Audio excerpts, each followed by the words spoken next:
Hello class. So once again, this is the continuation of our lecture discussion on ES 17, which is the fluid mechanics. So in our previous video, we have discussed to you the concept behind all those stuff with regards to fluid mechanics, to some properties of fluids. But now we'll have the solved problems, or let's say the examples, that is with the application of those that we have discussed, those concepts that we have done, those concepts that we have discussed through video. So again, I want you to download the file, or I want you to print the file, because for example nandito I have saved space. I have saved the space for you to write the solution. Okay, so as much as you can, print the document, document. Okay, so again, if you also have questions with regards to this video, just comment down below. Okay, so yun. So problem number one. Let's start with problem number one. So a reservoir of glycerin has a mass of, let's start with the given. In solving a problem, make sure to identify the given, what is being find, or what is being asked, and the likes. Okay? So yung given natin ay mass. We have a mass of 1,200 kilogram. Tapos, with a volume of 0.952 cubic meter. So again, a reservoir of glycerin has a mass of 1,200 kilogram and a volume of 0.952 cubic meter. So what is being asked are, so find the value of weight. Next, find the value of the unit weight. Find the value of mass density, which is the rho. And find the value of the specific gravity, which is the S. Okay, so let's have the solution for the first problem. So yun nga yung sabi ko kanina, depende sa substance na gina-identify natin, okay, or depende sa liquid, solid, or gas na gina-identify natin. But in fluid mechanics, what we are identifying is either it's either the liquid or the gas, okay, because the word itself, fluid. Yun yung sabi ko, yung fluid is not just liquid, okay? So, yung fluid is, yung general, yung simple definition ng fluid ay everything that is capable of flowing. And ano yun? That includes liquid at the same time yung gas, okay? Again, take note, yung fluid ay, under sa fluid ay gas at saka liquid, okay? So, sa problem na ito, ang substance natin ay glycerin, okay? So, may mass siya na 1,200, may volume na 0.952 cubic meter, at saka ito yung hinahanap. So, let's find what is weight, or what is weight? What is the value for weight? So, as we all know, yung value, yung formula ng weight is mass times gravity, okay? So, with a given mass, we have this 1,200 kilogram times ilan yung gravity? It's 9.81 meter per second squared. Okay, so if we are to calculate, bring out your calculator while I am discussing for you to cope up with what I am doing right now. Okay, so the value is 11,772 Newton. Okay, so as you can see, class, we have this unit kilogram at saka yung meter per second squared, and if we are about to times those units, the outcome is Newton. But of course, to make this solution a bit easier or simplified, we just have to, if you want to convert this one into kilonewton, we have to divide this by 1,000. Okay, so the value would be 11.772 kilonewton. Okay po ba? So are you getting what I'm saying in here? Okay, so next is the unit weight. Okay? Ano yung formula ng unit weight again? Yung formula ng unit weight natin is weight over volume. Okay? Based sa na-discuss natin sa first video, di ba yung formula ng unit weight natin is, unit weight natin is weight over volume. Okay? So, yun. Nahanap na natin yung value ng weight. That is 11.772 over yung volume natin yung nandoon, yung given, 0.952. Again, always bring with you your calculator. While your instructor or whoever that faculty member is, you should always have with you your calculator. Okay? So 11.772 divided by 0.952. So the value is 12.37. Ano yung unit natin? It's kilonewton per cubic meter. Gets ba? Okay. So ito yung first value natin for the weight. And ito na naman yung value natin for the unit weight. Okay? So again, so weight is mass times gravity, and the answer is 11.772 kilonewton. The next one, yung hinahanap natin is yung unit weight, which has a formula of weight over volume, and the value is 12.37 kilonewton per cubic meter. Okay? So, next is yung raw. Make sure to write down the solution in your handouts, okay? So, next one is the raw. So, raw is equal to mass over volume. Ano yung mass natin? Yun yung given. 1,200 kilogram over yung volume, 0.952 cubic meter. So, the value would be 1,200 divided by 0.952. So, the answer is 1,260.50 kilogram per cubic meter. Okay? Paki-check lang sa calculator ninyo. So, a bit of hint lang guys. Di ba? Yung second problem, ito yung unit weight. Di ba?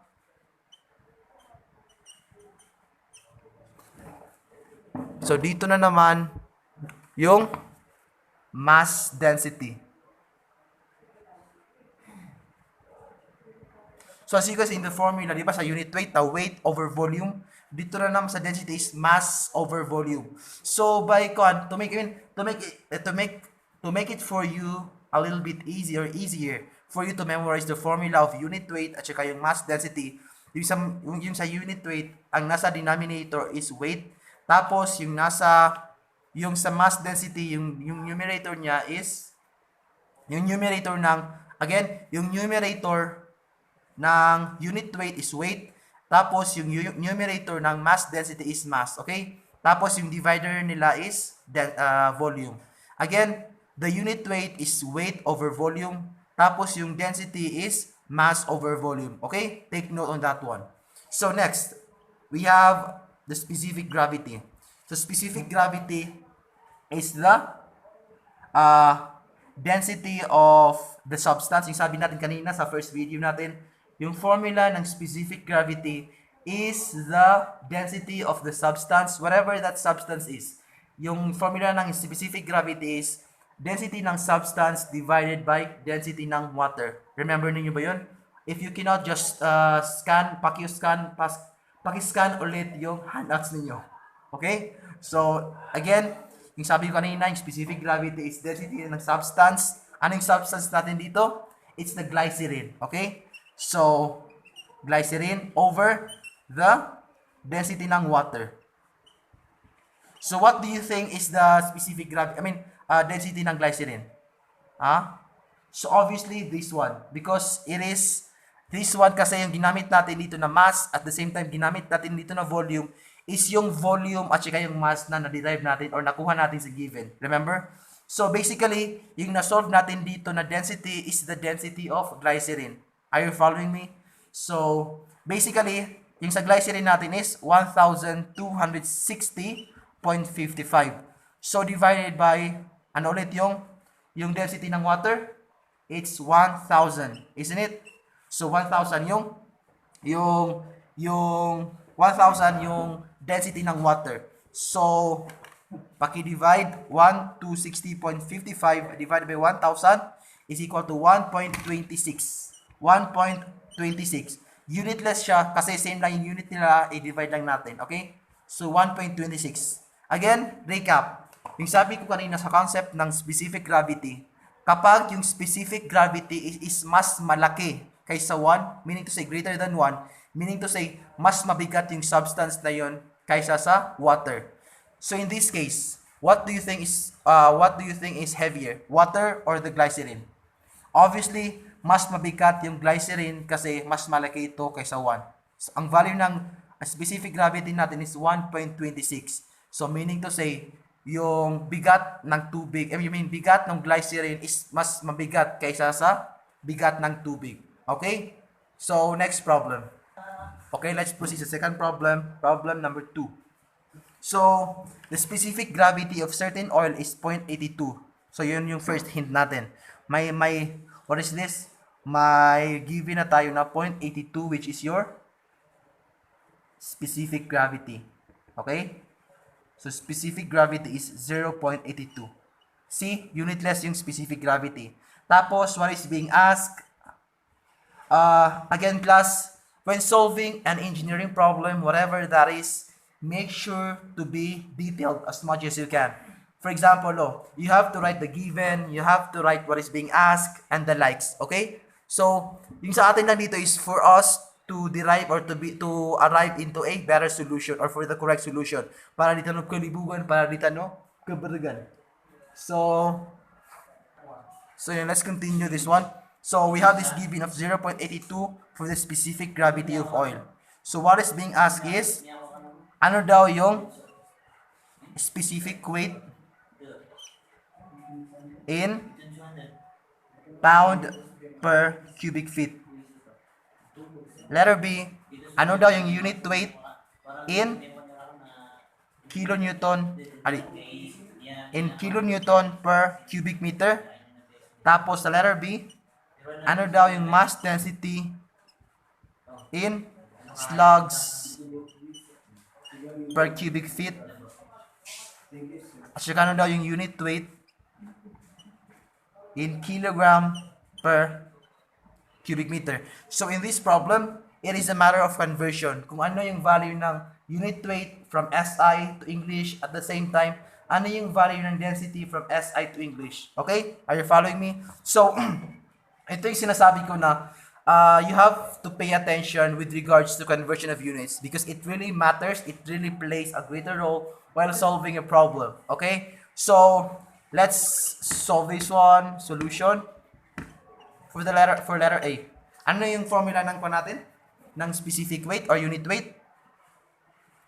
Specific weight. So, basically, yung specific weight is weight over volume. Remember? Again, specific weight is weight over volume.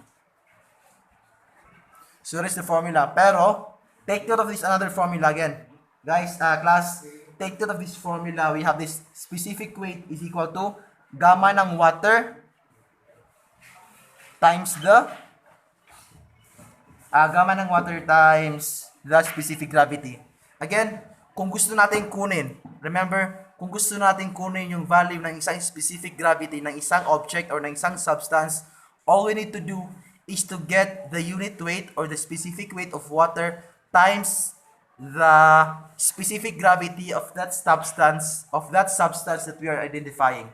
May gets yun to? Again, pero ba na if tumunta no kuwan, sometimes another way to ng pag-solve ng unit weight, di ba? Yung sabi ko kanina, yung formula yung unit weight is weight over volume, di ba? Another formula to get the unit weight of a substance is so unit weight ko na water or specific gravity, specific weight ng water is ita-times natin sa specific gravity ng substance na yun. For example, in this problem, ang substance natin is oil, di ba? So this is oil. Ang substance natin is oil. Kung gusto natin kunin yung value ng unit weight, specific weight ng oil, ang gagawin lang natin, aside from using this formula, is kunin natin yung value, we have the value of the unit weight of water times the specific gravity of this substance, which is oil. Nagets yun to? In fluid mechanics, sometimes there are lots of formula. There are lots of derivation for us to get the solution. So this time, since we only have this given, 0.82, which is the specific gravity, yung gagamitin nating formula is this one. Gamma ng oil is equal to gamma ng water times the specific gravity. Okay? So, what is the gamma ng water in English? It is 62.4 times yung specific gravity ng oil, which is 0.82. Okay? So, bring out your calculator, 62.4 times 0.82. So, it's 51 0.168. Ano yung unit? It's pound per cubic feet. Okay? Are you following me? So, take note of this what is this? Of this constant value ng water in English. Okay? Yung constant value ng unit weight ng water in English is 62.4 pound per cubic feet. Okay? And again, take note, there are two types of pound. Yung pound mass at saka yung pound force. Dito sa case na ito, yung ginamin dito na pound is pound force. Okay? So, let's find the unit weight of oil of the substance in kilonewton per cubic meter. So, gamma ng water is times specific gravity. Ano yung gamma ng water sa SI? It's 9.81 kilonewton per cubic meter times the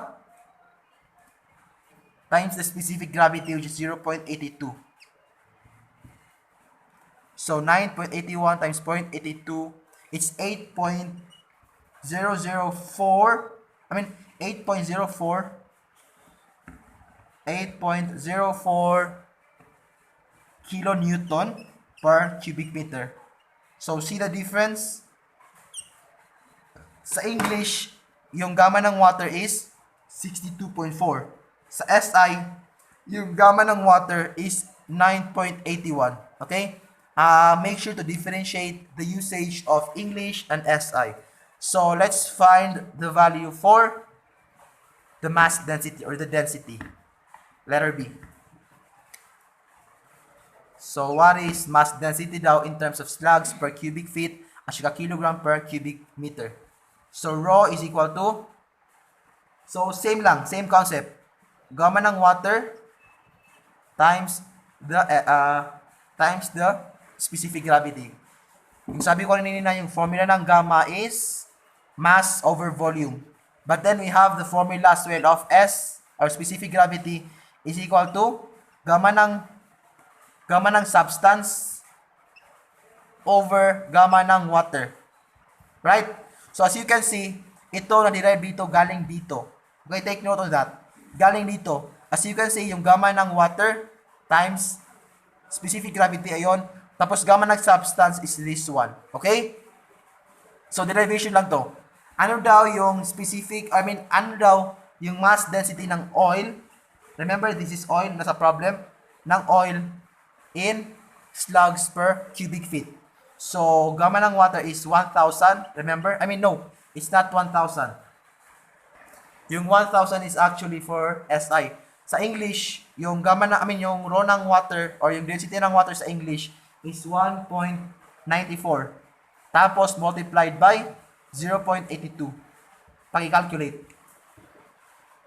So 1.94 times 0.82 is 1.59. Okay? 1.59, anong unit? Yung slugs per cubic feet. Cubic feet. Okay? So that's for the English. So let's now proceed with the SI. So, ano daw yung gamma ng oil? It's rho ng oil or density ng oil in in SI. So it's again rho ng water times specific gravity. So ano yung density ng water in SI?